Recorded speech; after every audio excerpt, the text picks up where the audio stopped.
আসসালামু আলাইকুম আরহামতুল্লাহি ওয়াবারাকাতুহু। সম্মানিত ভাই এবং বোনেরা, আপনারা যারা এখন ইফতার সামনে নিয়ে ইফতারের টেবিলে বসে আছেন, সকলকে জানাই সুস্বাগতম। আপনাদের সাথে আজ আমি যে বিষয়টা আলোচনা করব সেটা হলো সালাত আমরা রমজান মাসের ভিতরে কিভাবে পালন করি এবং রমজানের বাহিরে অর্থাৎ রমজান মাস ছাড়া অন্য মাসে এই সালাত কিভাবে পালন করি। এই দুটি বিষয়ের ভিতরে কোনো পার্থক্য আছে কিনা, কতটুকু পার্থক্য, সেই সকল বিষয় নিয়ে আজ কথা বলবো ইনশাআল্লাহ। সালাত রমজান মাসের ভিতরে এবং রমজানের বাহিরে সালাত আমরা কিভাবে আদায় করি, এর আসল রহস্যটা কি? ব্যাপারটা হলো এই যে আমাদের নবী সাল্লাল্লাহু আলাইহি সাল্লাম একদিন বলতেছেন, প্রতি রমজানে আমার কাছে জিবরিল আলাইহিসসালাতু ওয়াসসালাম আসেন, কিন্তু এই রমজানে তিনি আসছেন আমার কাছে নতুন একটা বার্তা নিয়ে আসছেন। সেই বার্তাটা হলো এই, জিবরিল আলাইহিসসালাতু ওয়াসসালাম আমাকে বলতেছেন, হে আল্লাহর নবী, ইন্নাকা মাইয়িতুন ওয়া ইন্নাহুম মাইয়িতুন। হে আল্লাহর নবী, নিশ্চয় তোমার মৃত্যু হবে এবং তাদেরও মৃত্যু হবে। আপনি মৃত্যুবরণ করতে যাচ্ছেন, অর্থাৎ আমাদের নবী সাল্লাল্লাহু আলাইহি ওয়াসাল্লাম দুনিয়াতে আর বেশি দিন নাই। রাসূলের জীবনের শেষ রমাদানে এই কথাটা বলা হচ্ছে। সুতরাং রাসূল সাল্লাল্লাহু আলাইহি ওয়াসাল্লামকে বলা হলো, হে আল্লাহর নবী, আপনি যা যা পছন্দ আপনি করতে পারেন, কোনো সমস্যা নাই, কিন্তু আপনি মনে রাখবেন এই দুনিয়া থেকে আপনি চলে যাচ্ছেন। যাকে আপনি ভালোবাসতে চান আপনি ভালোবাসুন, কিন্তু আপনাকে মনে রাখতে হবে যে আপনি এই দুনিয়া থেকে চলে যাচ্ছেন। আপনি ভালোবাসুন না কেন, যাকে আপনি যত বেশি ভালোবাসুন না কেন, আপনি যাই করেন না কেন, তাকে ছেড়ে আপনাকে চলে যেতে হবে, অথবা সে আপনাকে ছেড়ে চলে যাবে। সুতরাং আপনি যা করতে চান না কেন, মনে রাখবেন আপনাকে এই দুনিয়া ছেড়ে চলে যেতে হবে। এই একটা যে অনুভূতি জিবরিল আলাইহিসসালাতু ওয়াসসালাম দিয়ে দিলেন রাসূলকে সালাতের ব্যাপারে, রাসূল সাল্লাল্লাহু আলাইহি ওয়াসাল্লামকে নতুনভাবে একটা অনুভূতি দিয়ে দিল, ভাবিয়ে তুলল এই ব্যাপারটা যে রাসূল সাল্লাল্লাহু আলাইহি ওয়াসাল্লামের শেষ রমজানে জিবরিল আলাইহিস সালাম এই কথাটা বললেন যে তোমাকে দুনিয়া থেকে চলে যেতে হবে। যতই যা ভালোবাসুন না কেন, তাকে ছেড়ে তোমাকে এই দুনিয়া থেকে চলে যেতে হবে। এর আগেও রাসূল সাল্লাল্লাহু আলাইহি ওয়াসাল্লামকে সালাতের ব্যাপারে বলা হয়েছিল যে তুমি সালাত কায়েম করো।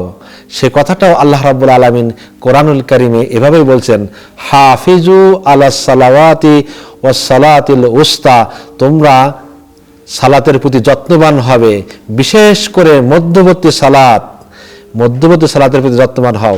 তোমরা সালাতকে সুন্দর করে হেফাজত করো, বিশেষ করে আসরের সালাতটা তোমরা কি করো, হেফাজত করো। আল্লাহ তাআলা বলছেন, ওয়াকুমু লিল্লাহি কানিতিন, এর আল্লাহর উদ্দেশ্য তোমরা বিনয়ীভাবে দণ্ডায়মান হয়ে যাও, অর্থাৎ অত্যন্ত নরম সরম হয়ে আল্লাহ তাআলার কাছে একেবারে দাঁড়িয়ে যাও। এ কথার মানে আমরা বুঝি না, আসলে একেবারে নরম সরম হয়ে যে দাঁড়াতে বলছেন আল্লাহ রাসূল, এই কথার অর্থ আমরা আসলে বুঝি না। আমরা মনে করি ঠিক আছে, আমি নামাজটা পড়ে ফেলছি তো হয়ে গেল, তাড়াতাড়ি করে নামাজটা পড়ে ফেললাম, আমরা মনে করি যেটা হয়ে গেছে। কিন্তু সালাতটা পড়ে ফেলার বিষয় না, সালাত কায়েম করতে হয়, সালাতটা কায়েম করার বিষয়। এবং কায়েমটা হলো এটাই, আল্লাহ তাআলা বলেছেন, ওয়াকুমু লিল্লাহি কানিতিন, তোমরা আমার কাছে এমনভাবে দাঁড়িয়ে যাও, বিনয়ীর সহকারে দাঁড়িয়ে যাও। আল্লাহ তাআলা বলছেন তোমরা খাশিউন হয়ে যাও। কেমন সেই খাশিউন? যেমন পাথরের মধ্যে এমন কিছু পাথর আছে যে পাথরগুলো আল্লাহ তাআলার ভয়ে ভীত হয়ে সেখান থেকে নদী প্রবাহিত হয়ে যায়। আবার অনেক পাথর আছে, সেই পাথরগুলো আল্লাহ তাআলার ভয়ে ভীত হয়ে সেখান থেকে ঝর্ণা বাহির হয়ে আসে।